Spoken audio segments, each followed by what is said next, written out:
Hello everyone and welcome to the 18th part of the Q&A in the lecture series True Dhamma, following in the footsteps of the Buddha.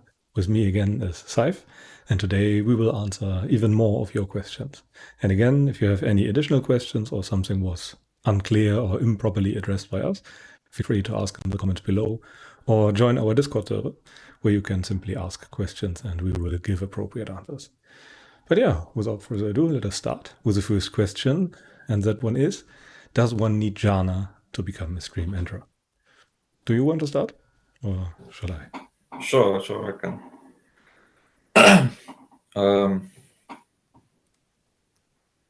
No, to become a stream enterer, you don't. In terms of attainments, you need jhana for anagami and arahant, basically. So to become completely and utterly free from sense desires and aversion, you have to spend time in that state where you are deeply concentrated and completely and utterly apart from sense desires, which is the jhana.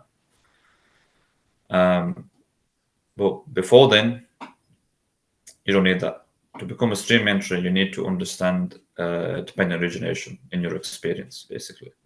You need to understand your entire experience as being undermined by some aspect, like the body, for example, which you do need concentration for to some degree. You need to be to some degree free from hindrances. To some degree, the mind has to be pliable. To some degree, the mind has to be distant from one's impulses and so on. But that doesn't necessarily mean it has to be to the extent of the full jhana. It just has to be enough. Because for different people, that'll be different. Some people have stronger wisdom faculties, so they need less concentration. For some people, they might need jhana level concentration. But ultimately, you don't need the full jhana. You just need what I would call, I guess, the like samadhi nimitta, basically. You need to understand the sign of what samadhi even is, because some people think that like, oh, a sotapanna has like the five faculties of an arya, which includes concentration, and concentration is defined as the jhanas, but they don't have it in the sense that they've already like developed it. They have it in the sense that they understand what it is, and they understand what it is because they understand the universal nature of samadhi in general, because all samadhi it's all against one axis. So just as in the same way that someone who's developed first jhana, even before they've developed like second, third, and fourth, they kind of know that if I keep developing myself in the same way, it will lead to deeper and deeper calm. So they already know the principle of it. In the same way, even before one has attained the first jhana, you'll be doing sense restraint, you'll be doing moderation eating, you'll be developing virtue, you will be developing calm on the right level. And you'll be understanding that like the suffering that I was engaging in before cannot touch me in the same way. So you'll factually be understanding the right calm. And because you understand the right calm, you'll understand the right direction of samadhi, which will lead to jhana. And that's what stream enterer has. That's why he has the ability to attain the real jhana, basically. The jhana that the Buddha was talking about and which leads to the cessation of suffering. But yeah, you can't know in advance how much samadhi you need for the samadhi nimitta. So if you're still working towards Sotapati, you just have to keep developing the samadhi further and further until you get what you need, basically. Yeah, the only confirmation you get when it's enough is kind of the right view. And maybe one more thing when it comes to sensuality as a whole. I mean, jhana is more or less complete withdrawal from the entire domain. But for stream entry, you have to understand that there is no real value in sensuality. So while you might not be fully apart from it, as I understand it from the sutras, you at least have to know that that stuff is not really good and not worth striving for, and that that it's not really worth it after all, even if you cannot necessarily hold yourself back from entering that domain again. So that is that is necessary. If all your striving is directed towards sensuality, then there's no room for any wisdom to arise. Yeah. Anything else on that one? I guess to like expand on this, like just as like you say, like when it talks about how the different faculties of Sila, Samadhi, and Panya are developed according to different attainments. They say that the Sotapanna has fulfilled virtue, but only has moderate concentration and moderate discernment. And that's the kind of point, is that you have to develop like some withdrawal from sensuality, enough to get that moderate concentration and that moderate discernment of the danger of sense pleasures, of the impermanence, and so on. But he says, yeah, you only become fulfilled in concentration at the anagami level. So before then, you need some level of concentration, definitely development and withdrawal from sensuality, to the extent needed to actually discern it as dangerous. Maybe one more remark on the wording of some. While that depends a lot on the person, you should very likely expect that you need quite a lot of concentration, quite a lot of discipline, quite a lot of withdrawal, and quite a lot of all of that. It's not an easy attainment after all, so you should expect to put in more work than the average person. I would say that much is necessary for the attainment of the right view. It's not an easy task. Yeah. Especially as a layperson, it's easy to think that, like, as a layperson, I don't need to, live like a monk and so on, because I'm not a monk. But if you're not yet a Sotapanna, you can't know in advance how much withdrawal you need. And it's likely that you need like quite a lot. Like even like 5 or 8 precepts is going to make you live your life very differently compared to the vast majority of people. So that distance between how you're going to be living your life and how the normal householder that lives within the midst of sensual pleasures, that has to be discerned. That's something that the Buddha would tell people to reflect on. That, my behavior should be different. You go in a very different direction. It's against the grain, against the stream of the world. And that has to be established before the vision of the Dhamma can arise, pretty much. And you have to go in that direction for long enough. That's also kind of important. And as you mentioned, it would be good to live like a monk, even for a householder, but that's not necessarily possible in most lay settings. So if you can make your livelihood as close to that as possible, that would be the ideal if you cannot go forth for whatever reasons. And there are reasons why people cannot do that. So yeah, but it's still beneficial to come as close as possible. And that is also very helpful for stream entry.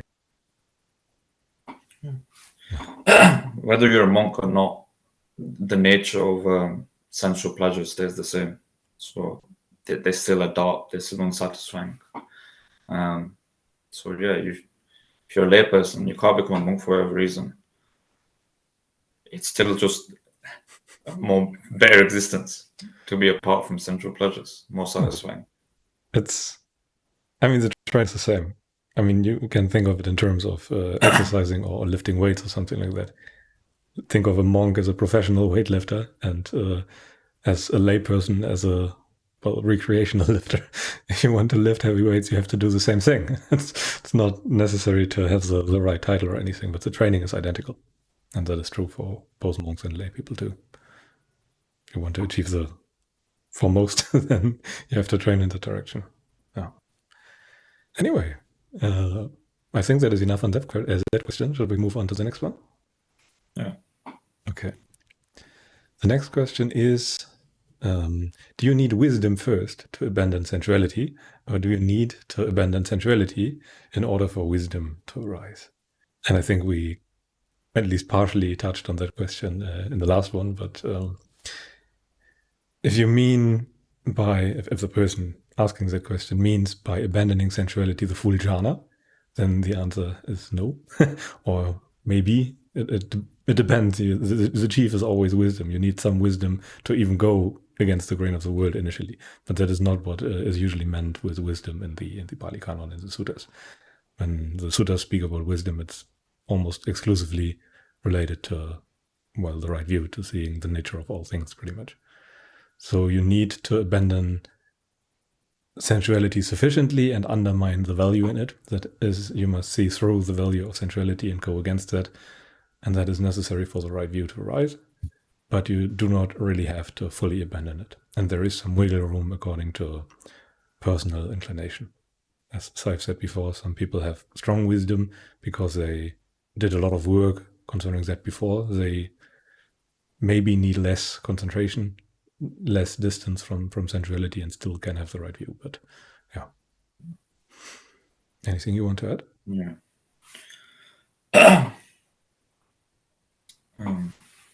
I would say that even though there is wiggle room,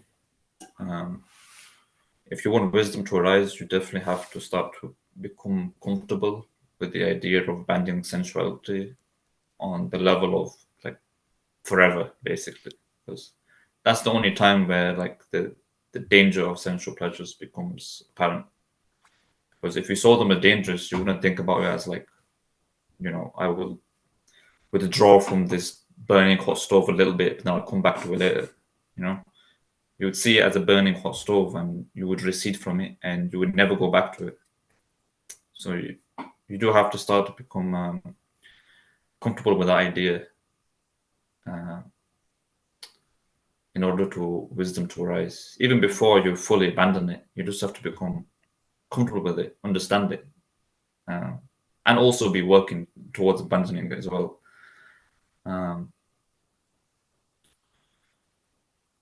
Yeah. I think when the Buddha talked about. Yeah, sorry. Continue. I was going to say, when the Buddha talked about abandoning sensuality, he said that you need to look into the drawbacks of sensuality, which would be the wisdom aspect, and also pursue the benefits of renunciation, which is the pleasure of concentration, basically. And ultimately, there's no like first this then that. You kind of have to do them both because they come together. So it's difficult to answer this question for that reason, because it's not really like first this then this. They kind of come together.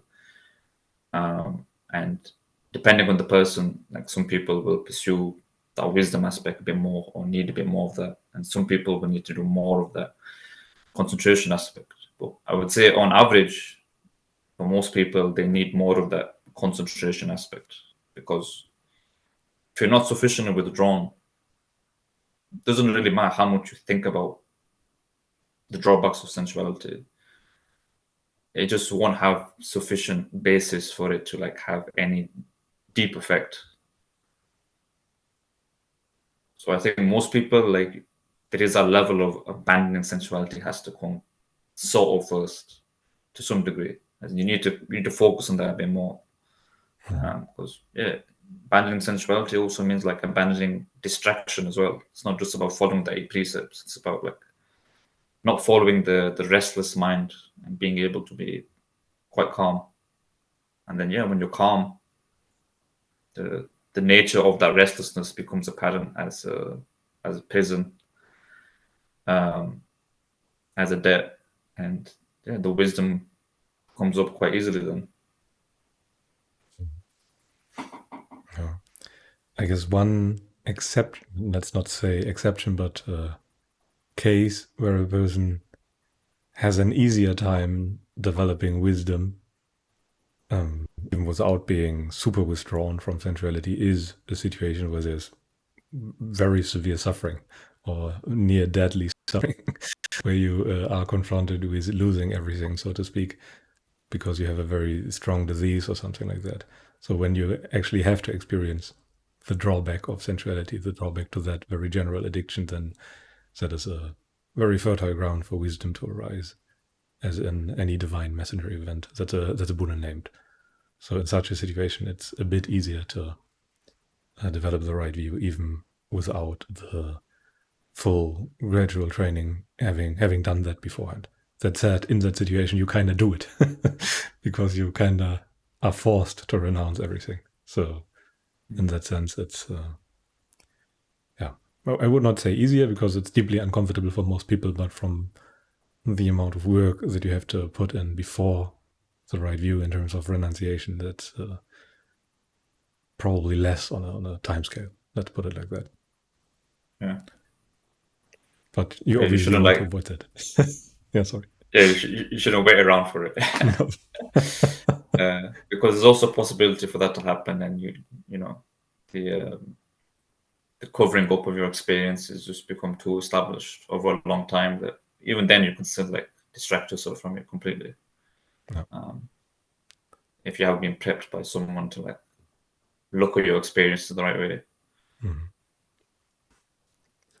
So yeah, it's a kind of coin flip. I really would not put my faith in that. I would rather pursue the gradual training. That is absolutely true. Yeah, for sure. Because even before you see like deadly suffering or death, old age, and so on, like you can see the danger of sensuality, even just on a very mundane level. Like it's just uncomfortable. Like if you sit around for like a few hours just doing nothing, like that intrinsically, it's not anything unpleasant. It's neutral. There's no reason why we shouldn't be able to do that. But if you try that, for most people, like you're just harassed by a multitude of just random desires that just don't need to be there. And if you restrain, you just feel it unpleasantly. And if you look at that with wisdom, you realize scratching that itch won't be satisfying. And not acting out of that painful urge will lead to a more superior happiness here and now. So yeah. And even if you do not have that wisdom to see it like that, it's at least worth a try, simply because the other kind of behavior, the going after all the sense pleasures, that has not worked when it comes to permanent happiness. So you could at least go by faith in the Buddha and try the resisting of those impulses and see where it leads you. You don't really have anything to lose. No. Yeah. Is that enough on that question? Should we move to the next one? Yeah, let's do it. Okay. The next person wants to know, would you agree that practicing Karuna is more targeted for aversion, whereas practicing Mudita is more targeted for greed? This one is for you.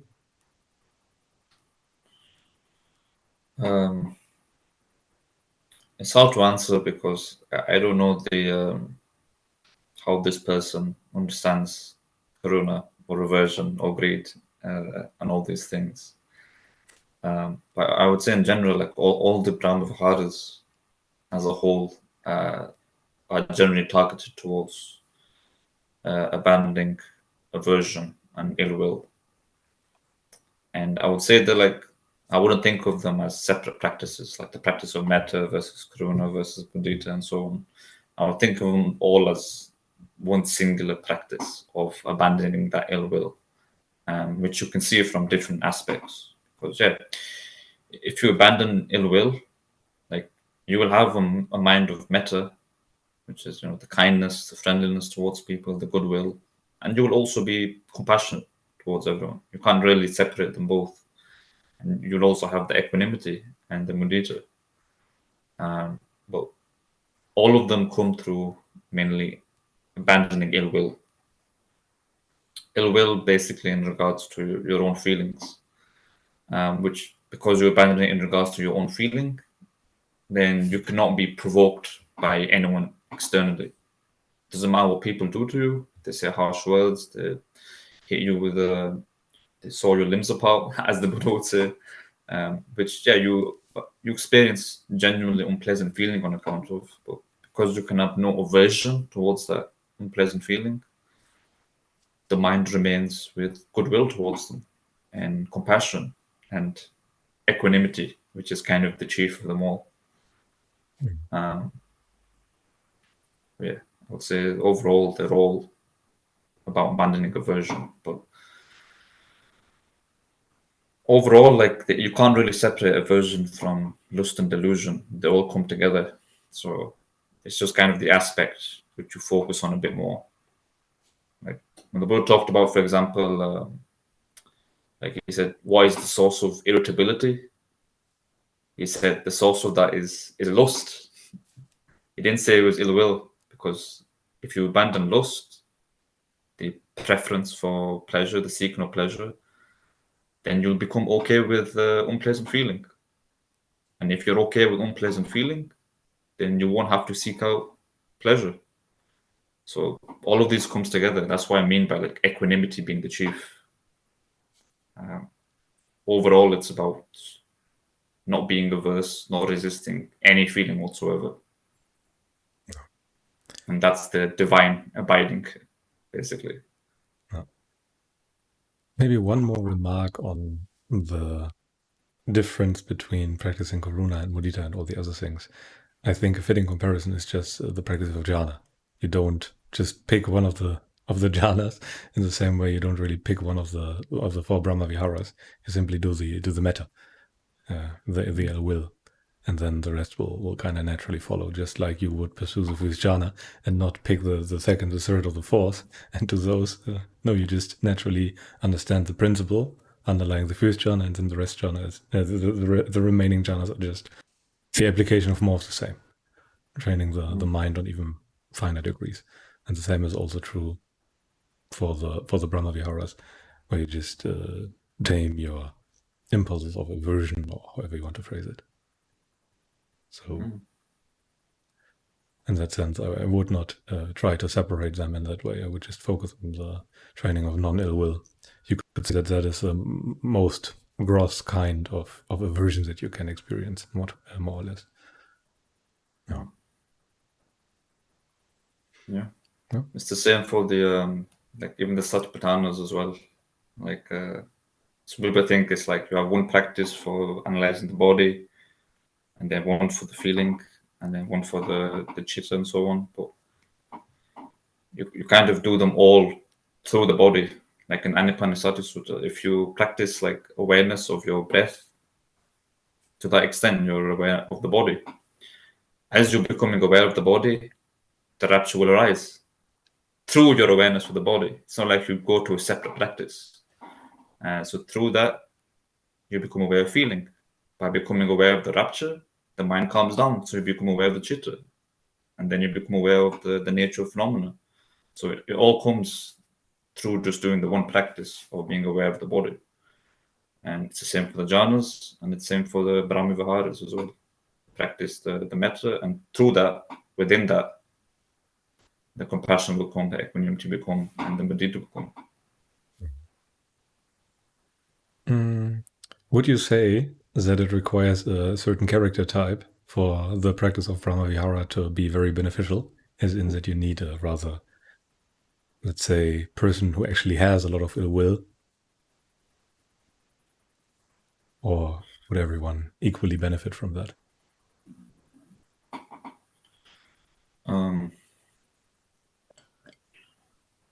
I would say the person that's most attracted to Brahma Viharas is someone that has the problem of ill will the most. For example, I've never really put too much stock in it myself, because ill will was never the main problem for me. I mean, it's a problem for everyone, obviously. It's not like I started off with no ill will, but the lust for sensual pleasures was always more of a problem for me. And for that reason, I always put more stock in the jhana practice, which is much more like based in the non-lust, the awareness of sense restraint and so on. Like sense restraint is part of Brahma Viharas as well, but you don't see it as much connected to it, because the practice is mainly about non-aversion. So for someone who's like very prone to anger and so on, that person is going to be more suited for Brahma Viharas. And for them, the amount of distance they have from that previous anger and how much they've uprooted that, and the calm that they gain from that, is how much they will experience it truly as a divine abiding, like the inability to be angry and so on, to have ill will, to have non-compassion. that for them is going to be truly divine abiding. But I imagine for people who don't have the problem as much as of ill will, like probably jhana practice is going to be most attractive for them. There's a reason generally why like Brahmi Viharas is normally like sort of a sided practice in the training. It's not an intrinsic part of right concentration, for example, like the jhanas. Yeah. I would think so too. I mean, if you simply go by the numbers in the suttas, the jhanas outweigh the Brahma Viharas by a huge margin. I mean, they both lead to the same destination, but yeah, it's. I guess most people have a stronger inclination towards lustful behavior, especially nowadays. Yeah. Anyway, should we move on to the next one? Yeah, sure. Okay. This one is rather long. The person in question wants to know: in modern metta meditation, we sit in meditation and do it for a particular time and get up. We are quite elated during the time, but after practicing, fall into old habits again, like responding with anger towards an undesirable situation. However, as for what you are saying, the way the Buddha explained it, there is no sitting meditation required. Rather, we are mindful and watch our ill will come up during the day and curtail responding to it in the old fashion. Can I sit so that ill will won't come up? Okay, this is another question directed at Brahmavihara practice, and the person in question has rightly seen that the sutta description of the Brahmaviharas or metta or whatever you want to call it is not really confined to any posture. You can do it in whatever way it pleases you, but the sitting posture is very likely the posture that is best suited, as it is least distracting of the postures. Just like it's probably good to do non-activity practice in the sitting posture. It's better than walking around, because walking around is kind of active still. And at least I would say that sitting is better for that. And in the same way, you can just sit and purify your mind of ill will. The ill will, if you are prone to that, as we said before, will arise no matter in what posture you are. And the less distracted you are, the more of it will very likely come up, and the more you have to work with. The more you can, well, it's also a type of restraint, pulling the mind back from the impulses, like pulling the leash whenever the mind wants to go with aversion or ill will towards any situation, towards the senses themselves or anything like that. So in the right kind of metta practice, you simply make sure that any of those impulses is not followed, and then they will be starved, so to speak. The same as with jhana, where you starve the impulses, the lustful intentions. But with Brahmavihara practice or metta practice, you starve the impulses of aversion, pretty much. But again, it all leads to the very same place. In the end, you will also be overcome by urges to distract yourself, and yeah, you also don't give in to them and then end up at the same place, namely a place of upekkha, equanimity, whatever you want to call it. Yeah. Anything you want to add?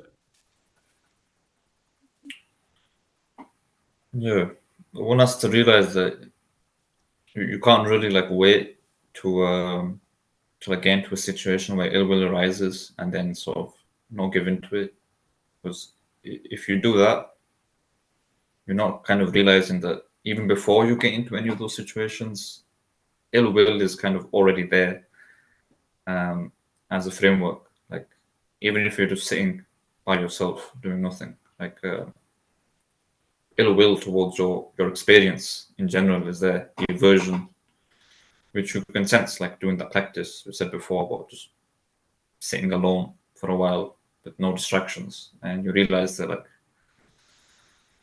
it's felt quite unpleasantly, and you want to resist that and get away from that. You want to go distract yourself or do anything, and that's the aversion right there.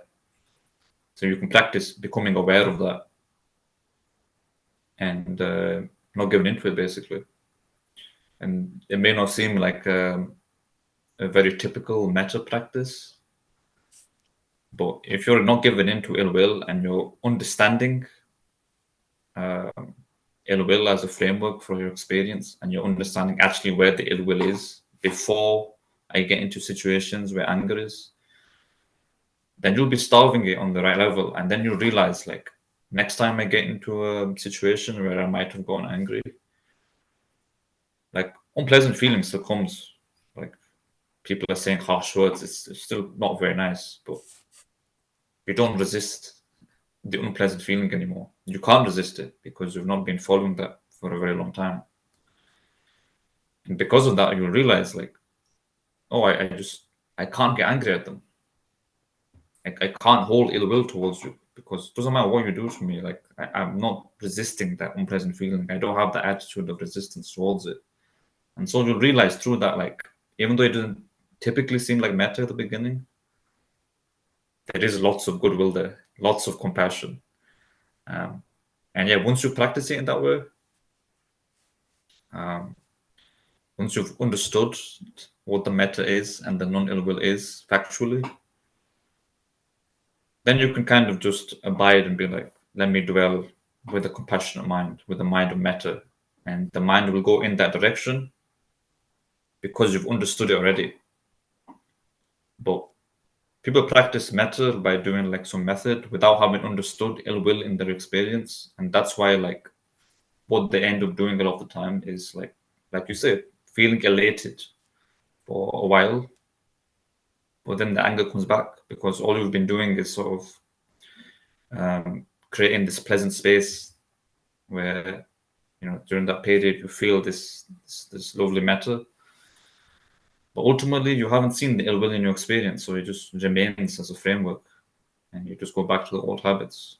So that's the practice of metta when you're sitting down, like discerning where the ill will is and what's the condition for it, how are you fueling it.